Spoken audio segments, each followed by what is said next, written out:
Hello everyone, welcome to yet another lecture series on basics of electrical engineering. In this video, we're going to see the behavior of series RLC circuit for AC supply. So let's get started. Series RLC circuit. In order to understand the series RLC circuit, we need to have certain fundamentals in hand. That is, we need to know the behavior of series RC circuit connected to an AC supply, series RL circuit connected to an AC supply, the response of a resistor connected to AC supply, inductor connected to AC supply, capacitor connected to AC supply. So all those 5 different videos is already done, and the link will be provided in the description. In case you have not watched that, please do watch it and then continue with this video, because with respect to series RLC circuit, it is basically the combination of series RL and series RC circuit conclusions that will be combined together and will be provided as results with respect to series RLC circuit. So all right, so let's get started. What are the behaviors that we are going to see with respect to series RLC circuit? We are going to look at how to draw the phasor diagram, the impedance associated with it, the current equations, the waveforms with respect to voltage and current, the power, that is the active power, the reactive power, and the apparent power, the power triangle and how it looks like, the power factor associated with a series RLC circuit. So this is the circuit diagram of a series RLC circuit. We are supplying a sinusoidal voltage of magnitude equal to Vm sin omega t, and I is the current flowing through. Let us assume the voltage drop across RB equal to VR, and voltage drop across LB VL, and voltage drop across C is VC. So three important points: potential difference across resistor R VR is nothing but I into R. This is according to Ohm's law. Potential difference across the capacitor VC, that is equal to I into XC. This is again according to Ohm's law. XC is the impedance offered by the capacitor. So that is the reason potential drop across capacitor VC is represented as I into XC. So the potential difference across inductor is that is VL is equal to I into XL. XL is the impedance offered by an inductor. As a result, we are writing in this particular fashion. So three important conclusions that are required from our previous videos is that for a pure resistor, both current and voltage will be in phase with respect to each other. That means I and VR are in phase with respect to each other. Very important conclusion. So for a pure capacitor, current leads the voltage by 90 degree. This is already derived in our previous video. So that means VC lags behind the current I by 90 degree, isn't it? Because current is leading by VC, current is leading VC. As a result, we would be saying that VC lags behind the current I by 90 degree. For a pure inductor, current lags behind the voltage by 90 degree. So that means the voltage VL leads current I by 90 degree. Three important conditions. This will be very important in order to solve any number of problems, or to draw the phasor diagram, or to perform the analysis with respect to series RLC circuit. So please do make a note of all these three. So as a whole, according to KVL, Kirchhoff's voltage law, so V bar is equal to bar plus VL bar plus VC bar. That is algebraic sum of EMFs in a closed loop or a mesh is equal to 0. If you bring these quantities to the LHS, and you will be equating it to 0, that is the other form of representing with respect to KVL. Bringing all the quantities in the LHS side to RHS, you will be getting in this particular fashion. That is, whatever is supplied will be appearing as the voltage drop across VR, VL, and VC respectively. So once this is done, we'll start off with our phasor diagram. So with respect to phasor diagram for series RLC circuit, there will be two cases. Our first case is when XL is greater than XC. So what do we do? Since XL is greater than XC, the reactance X will be inductive in nature, and the circuit will behave like a series RL circuit. So very important point here: whenever XL is greater than XC, it behaves as a series RL circuit. It's because the inductive nature is more dominant than the capacitive nature. As a result, it will behave in this particular fashion. But how do we draw the phasor diagram for this particular circuit? It's very simple. We will be considering I as reference, I bar as reference. So the voltage VR bar is in phase with respect to IR bar. So draw them in phase with respect to I bar. And our next step is to draw VL bar, that is in leading with respect to current I bar by an angle equal to 90 degree. And the voltage VC bar is lagging behind I bar by an angle equal to 90 degree. So draw these two waveforms. And once this is done, our next step is to label VL minus this portion is nothing but VL minus VC. This portion to this portion is VL bar, this portion to this portion is VC bar. So the portion that is in between is nothing but VL minus VC. The reason why it's VL minus VC is because VL is greater than VC. As a result, we are writing VL minus VC.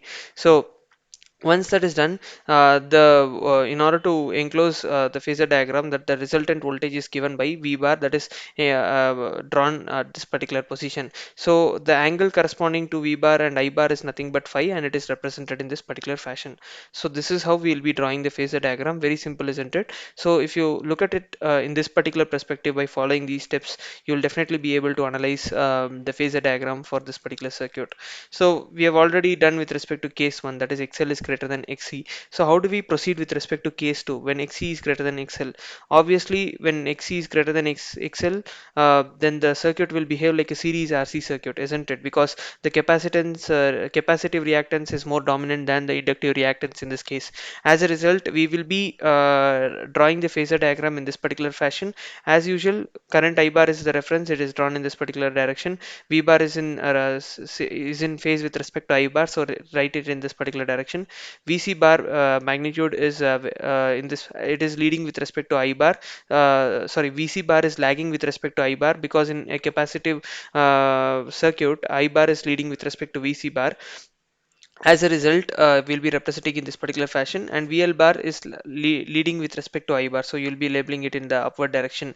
And once this is done, since the dominant part is in this particular direction, this region, as I mentioned with respect to this one as well, it is VL minus VC, but here it is VC bar minus VL bar, because VC bar, the magnitude of VC bar is much higher than VL bar. As a result, we'll be writing it as VC bar minus VL bar. And once that is done, V bar is nothing but the sum of all the quantities. Since it is capacitive in nature, the voltage V bar should be lagging behind I, isn't it? As a result, V bar is coming in this particular direction, and the angle in which it is associated is phi. So I bar is leading with respect to V bar, and in this case V bar is leading with respect to I bar for inductive load. So this was what was derived with respect to series RL circuit, and this was what was derived for series RC circuit for phasor diagram drawing. Each and every step were discussed over there with point wise. So that is what is followed. Only difference is that we are representing VL as well in case of a series RLC circuit, because although it represents a series RL circuit, we'll be having VL bar as well, because some quantity we'll be having VC bar as well, because some quantity of voltage will be there with respect to capacitor. Although inductive value is very high, and reactance value is very high. So once this is understood, we can go into our next concept, that is impedance. So what is the impedance offered with respect to a series RLC circuit? So we know from the voltage equation, V bar is equal to VR bar plus VL bar plus VC bar, that is explained in our first slide. So we will be substituting the respective potential difference across them. That was also discussed in our first slide, that is potential difference at VR is nothing but I bar into R plus J into XL into I. So the reason why it is plus J here is because the voltage is leading with respect to current. As a result, we'll be representing it with respect to plus J, and minus J here because voltage lags with respect to current for a capacitive circuit in case of a capacitor. As a result, it is plus J here and minus J here. Very, very important point. This is the justification of why it is plus J and minus J is what is very important in competitive exams and interviews for that matter. So be very careful in understanding these two important aspects. So once this is done, I will be taking I common throughout and representing it in this particular fashion. And next step is to take V and I in the denominator over here from the RHS side to the LHS, and you will be arriving at this particular point. And this is nothing but the impedance offered, and it is labeled as Z bar. So as I already told you, Z any AC quantity, if you say phasor Z bar, it should have a magnitude and a phase, whereas in DC you do not have any phase with respect to it. So we have to represent it with respect to magnitude and phase. So be very careful with this point. So Z bar is nothing but Z at an angle phi. So how do we find the value of Z? Z is equal to square root of R square plus XL minus XC square. So this is based on the complex functions, how we write in terms of mathematics. So it is written in this particular fashion for phasor. So similarly, phase phi is equal to tan inverse of XL minus XC whole divided by R. So it is with respect to how did we arrive at this? This is with respect to impedance triangle. So R, if we carefully look at with respect to impedance triangle, we'll be able to analyze this particular expression as well. So this is how we will be finding the value of impedance. So what is the impedance triangle? I will be explaining it now. So when XL is greater than XC, this is the impedance triangle. That is because XL is greater than XC, so you're representing in terms of the impedance in the upward direction, and when XC is greater than XL, the impedance will be in the downward direction. That is Z is leading with respect to R. In this case, Z is lagging with respect to R. Because of the capacitive element that is there, it makes the the phase angle of set to be in the negative direction. As a result, it is represented in this particular fashion. So over here XL minus XC is represented, over here XC minus XL is represented. So this phi is nothing but, if you find the value of phi applying tan phi over here, uh, so you will be getting this is that is nothing but adjacent by uh, so tan theta for this particular this thing, if you apply sine by cos, that is XL minus XC by R, you will be arriving at this particular point. So this is basically the magnitude of these two, so don't get confused. You can apply it for this also, if you'll be getting XC minus XL, but take the magnitude while solving the problems. So that is the most important part. And once that is done, we will go into our next concept, that is the current equation. So what is the current equation? So if the applied voltage that is taken in our consideration is V is equal to Vm sin omega t, the current equation is represented as I is equal to Im sin of omega t plus or minus phi. So clearly evident with respect to series RL and series RC circuit, we had two different equations there. That is with respect to series RL, we had I is equal to Im sin omega t plus phi, and with respect to series RL circuit we had minus phi, and with respect to series RC circuit we had plus phi. So it's very evident we are drawing those conclusion together here. And since it can be series RL if XL is greater than XC, and it can be series RC if XC is greater than XL, so we'll be representing it as plus or minus. So negative sign is used when XL is greater than XC, and positive sign is used when XC is greater than XL. Simple reason, minus because the current is lagging with respect to voltage, and plus sign because the current is leading with respect to voltage. As a result, it is written in this particular fashion. Once this is done, how does the waveform look like? So case 1, when XL is greater than XC, as it is very clearly evident that I is lagging behind V, we will be giving some phase delay, say up to equal to phi, and then the current I will be starting to flow in the circuit. Whereas in case of XC greater than XL, consequently I starts before the voltage signal starts, and the difference phase difference between I and V is phi, and it is represented in this particular fashion. So these are two important waveforms with respect to the voltage and current relationship. Apart from the phasor diagram, this is a very important part with respect to the signal representations. So once this is done, our next concept is power. So as I already discussed with respect to series RL and series RC circuit, derivation of power with respect to active, reactive and apparent power is discussed in series RL circuit thoroughly. So I will only draw the conclusions out of it. Active power is given as VI cos phi, that is equal to I square R.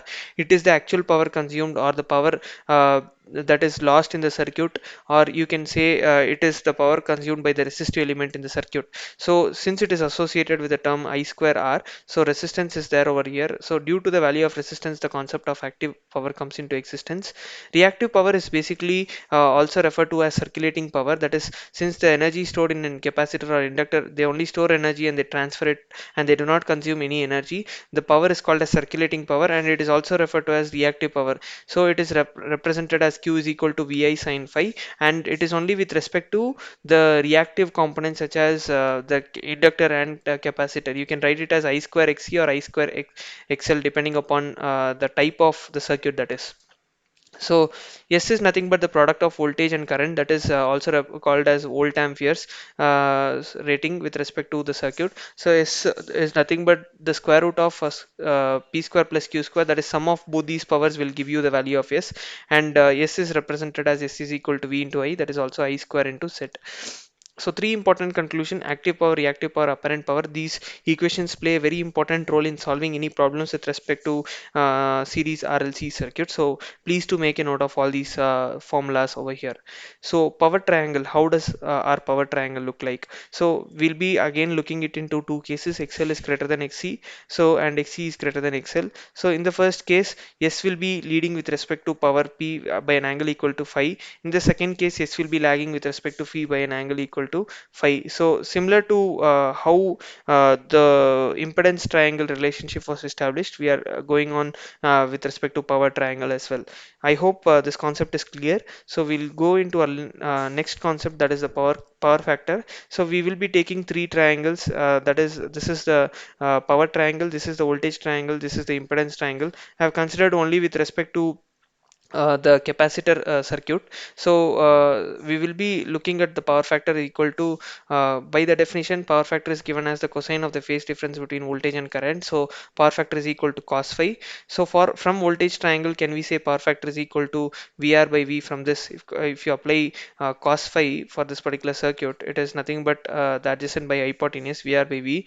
Similarly, impedance triangle, R by Z. Similarly, for power triangle, it is P by S. So three important relationship with respect to power factor. The reason why we are representing in terms of all the voltage, impedance and power triangle is because if in case they give you a problem and they say find the value of power factor, they give you only R and Z, then you can use this formula and find the power factor easily. You don't have to find, you don't require the data of VR and V or the value of P and S. So this formula can directly be applied. So based on the requirements you can use it. So as I already mentioned with respect to power factor, in case of inductive load it is lagging, and with respect to capacitive load it is leading. So it is based on the current nature. If it is if the current is leading, you will be saying leading power factor. If the current is lagging, you will be saying lagging power factor. So in this case, in series RLC circuit, so you might come across leading power factor or lagging power factor depending upon if XL is greater than XC or XC is greater than XL.